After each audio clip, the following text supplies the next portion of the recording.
Hello, brothers and sisters. Good to see you here. I'm Lelevit Zimmerman, the Jesus Christ Love and Care Ministry. It's been long time. Ang tagal ko na pong hindi nakapag-share ng Word of God dahil I was so busy.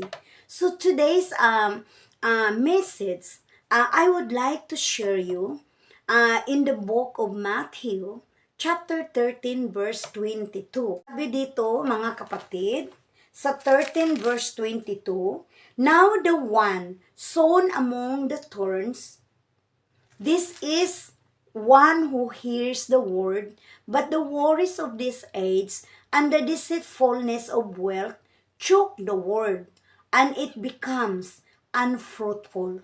This is the word of God today. Glory to God. Let us pray. O Heavenly Father, in the name of Jesus, Lord, thank you so much, O Lord, for this wonderful, you give an opportunity to share your word, O God. Thank you, Lord, to all the nakikinig sa iyong salita, O Lord.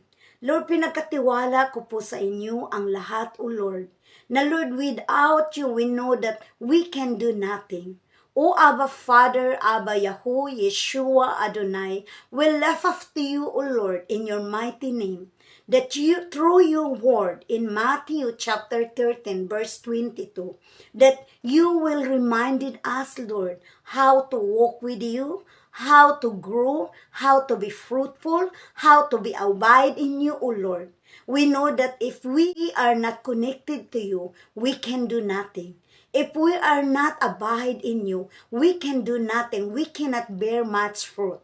We ask you, Abba Father, through the presence of your Holy Spirit, that you will change our heart, O Lord. No matter how stubborn in our heart, no matter how we are so worried in many world, no matter we are so much distraction in our life, oh God, I ask you, Holy Spirit, oh God, that you bring healing, no matter what pain, no matter what circumstances in our life, oh God. I ask you, Holy Spirit, oh God, to bring healing in our heart, every wounds in our heart, oh Lord, na maghihilom ang sugat na yun, oh Lord. No matter what circumstances, no matter what, kung anong sitwasyon sa buhay namin, Panginoon, Lord, we surrender to you.